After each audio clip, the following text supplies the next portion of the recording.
Hello, and welcome to the Wildcat Watch. I'm Annie Hansen.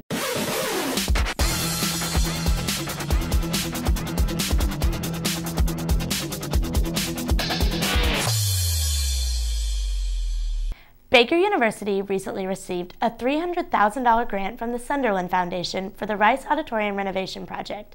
Jessica Georgie has more on what the project will include. It changes everything. The Rice Auditorium project will finally be underway with its recent grant from the Sunderland Foundation.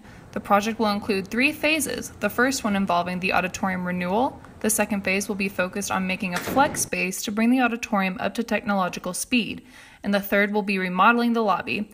Chair of the Department of Music and Theater, Trilla Lyerla, believes that the grant would not have been possible without the individuals that apply to the Sunderland Foundation to begin with. Danielle Jones-Reese, Danielle Yearout, Chris Smith, David Houchin were all instrumental in writing that, as well as Tom Hyman. So kudos to them for getting us that grant. It's pretty awesome. Lyerla has been working for Baker since 1989 and is thankful that they are finally receiving the money that the facility needs. I hope, it's my personal hope, that the stage gets addressed right away because it's uneven and has old footlights. But the needs are many. It's great. The needs are great. The grant has also had some students excited as well. Junior Haley Roberts has been involved in many theater productions and believes that the renovation project is exactly what Baker deserves. This has been something that we've been talking about since, I'm sure before I was a freshman, but even as a freshman, I remember everyone saying how cool it would be to renovate that facility because, it is kind of outdated. That doesn't mean that we still can't do great work in there, but I think a better facility will, just really bring us to that next level that as a college we should be at, and it's exciting that we're going to be able to do that. Vice President of Strategic Planning and Academic Resources, Andy Jett, says that they are still currently in the planning phase and do not have a set time on when they will have all the renovations done. However, they still need $2 million overall to complete the renovation project, and the $300,000 is a step in the right direction. Reporting for the Wildcat Watch, I'm Jessica Georgie. Have an interest in becoming a resident assistant? Here are some tips on what you can do to become an RA. As the fall semester comes to an end, now is the time to start thinking about applying to become a resident assistant.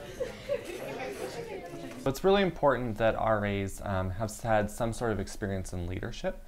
So a lot of the times that's being involved in other organizations on campus prior or had some sort of leadership position in high school. You're taking care of, in a way, of other people. Senior resident assistant Kira Eddy explains why she loves being an RA.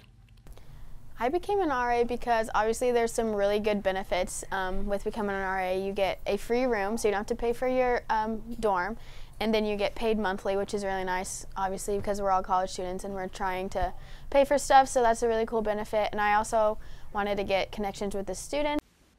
There are many responsibilities a resident assistant has to fulfill, like room checks for security reasons, make sure that the room are clean, or like there's no security infractions, I would say.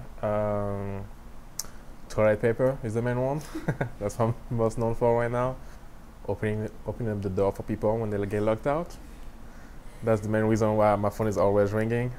Some tips for a smooth application process would be, I would say don't be afraid to ask questions and talk to other RAs because we will be honest with you.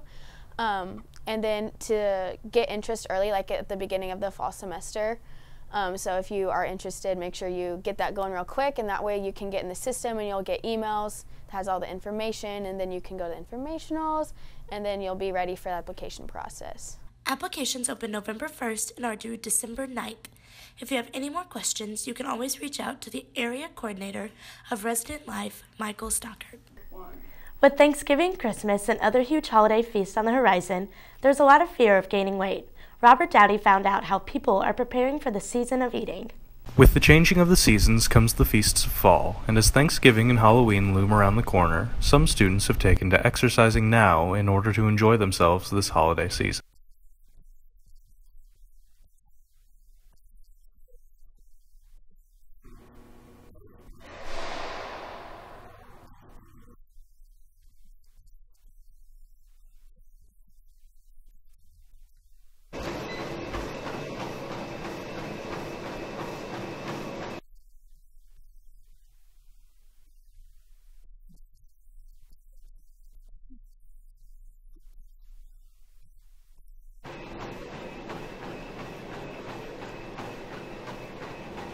do the medium workout of P90X 4 times a week to try to drop as much weight as possible before Thanksgiving so I can eat more. I feel more energized during the day.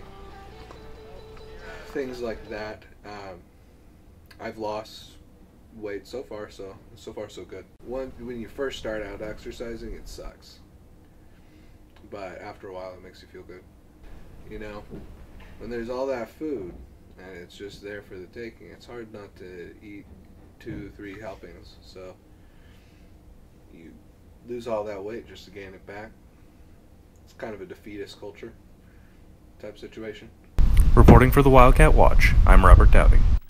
That's all for this week's Wildcat Watch. Until next time, I'm Annie Hansen.